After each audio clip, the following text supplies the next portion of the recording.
জাতীয় পার্টির কার্যালয়কে যদি পাবলিক টয়লেট হিসাবে ঘোষণা করে, তাহলে আগামী দিনে রাজনৈতিক দলগুলো এখান থেকে শিক্ষা নিবে। জনগণের ভাষা না বুঝলে, জনগণের জন্য কাজ না করলে এভাবে তারও একদিন তাদের কার্যালয় পাবলিক টয়লেটে পরিণত হবে। এই যে একটা ভয় থাকবে। আমরা ছাত্র জনতা মাঠে ছিলাম, আছি। আমরা যেমন আওয়ামী লীগের রাজনীতির আগামী বিচার না হওয়া পর্যন্ত আমরা স্থগিত চাই, তেমনি জাতীয় পার্টিও নিষিদ্ধ থাকুক, এটাই আমরা প্রত্যাশা। দেখেন, আমরা কোনো নির্বাহী আদেশে আসলেই কোনো রাজনৈতিক দল নিষিদ্ধ হোক, এটা আমরা চাই না। এটা আমরা চাই না। আমরা চাই রাজনৈতিক সিদ্ধান্ত রাজনৈতিক ঐক্যমতের ভিত্তিতে জনগণের প্রত্যাশা অনুযায়ী হোক। গত 16 বছর জনগণের চোখের ভাষা কিন্তু বুঝে না আওয়ামী লীগ, চোখের ভাষা বুঝে না জাতীয় পার্টি, তাই আজকে পালাতে বাধ্য হয়েছে।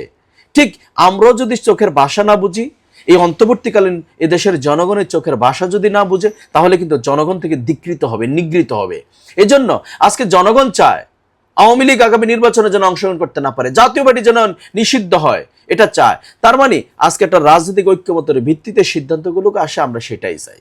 একটা সেকুলার দেশেও আসলে কখনো রাজনৈতিক দল নিষিদ্ধ হয় না। পৃথিবীর ইতিহাসে 3টা ঘটনা আছে কেবলমাত্র। একটা হচ্ছে জার্মানির নাৎসি পার্টি নিষিদ্ধ হয়েছিল 1945 সালে। পাকিস্তানের 3-4টা দলকে নিষিদ্ধ করেছিল। পাকিস্তানে আলটিমেটলি গণতন্ত্র নেই সেখানে। ভারতের সম্প্রতি 2022 সালে পপুলার ফ্রন্ট অফ ইন্ডিয়া নামে একটা দলকে নিষিদ্ধ করেছে 2022 সালে, 5 বছরের জন্য। ঠিক একইভাবে এই গণহত্যা, বাকস্বাধীনতা, গণতন্ত্র হত্যার জন্য আওয়ামী লীগকে এবং তার দোসরদের 14 দলীয় জোট, জাতীয় পার্টি প্রত্যেকে এদেশের যতদিন পর্যন্ত তাদের বিচার কার্যক্রম শেষ না হবে, আমরা চাই তারা যেন মাঠে না নামতে পারে, তারা যেন নির্বাচনে অংশগ্রহণ করতে না পারে। কোনো অধিকার নেই তাদের, এটা আমরা বিশ্বাস করি এবং মনে করি। মানুষের গত 16 বছরের যে নির্যাতন, নিপীড়ন এমন জায়গায় চলে গেছে, একজন রিক্সা চালকতার যে আক্ষেপ, একজন কৃষকের যে আক্ষেপ, একজন শ্রমিকের যে আক্ষেপ, এটার মানে এটাই আক্ষেপ গত 16 বছরে পুঞ্জীবিত ছিল। নিশ্চয়ই আপনারা জানেন, কথা বলতে পারেনি মানুষ ঠিকমতো খেতে পারেনি, ঘুমাতে পারেনি। তো আজকে এই সরকারের পতনের পরে মানুষের যে একটা ক্ষোভ, সেই ক্ষোভের বহিঃপ্রকাশ এটা। হ্যাঁ, এটা হলে মন্দ হবে না, এটা হলে খুব বেশি মন্দ হবে তা নয়। কেন?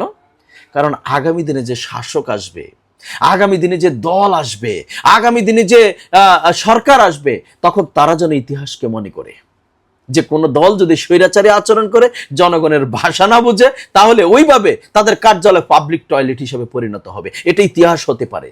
1972 সাল থেকে 1975 সালের এই যে গণহত্যা, রক্ষী বাহিনী গঠন করে বিরোধী দল মতকে দমন করার জন্য প্রায় 35,000 নেতাকর্মীকে হত্যা করেছিল, কিন্তু এই 3 বছরে 72 থেকে 75 সেটার বিচার কিন্তু বাংলার জমিনে হয়নি।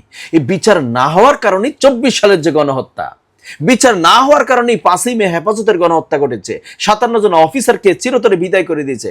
কারণ তারা হয়তো ভেবেছিল 72 থেকে 75 গণহত্যার যেহেতু বিচার হয়নি বাংলাদেশে, তাহলে সামনে তারা অপরাধ করে, অপবাদ দিয়ে, অন্যায় করে, গণহত্যা করে হয়তো পার পেয়ে যাবে। কিন্তু তাদের ভুলে গেলে চলবে না, এটা গণ অভ্যুত্থানের সরকার। এই গণ অভ্যুত্থানের সরকার নিশ্চয়ই তাদেরকে এই প্রত্যেকটি গণহত্যার বিচার বাংলার জমিনে হবে, আমরা সেটি প্রত্যাশা করছি।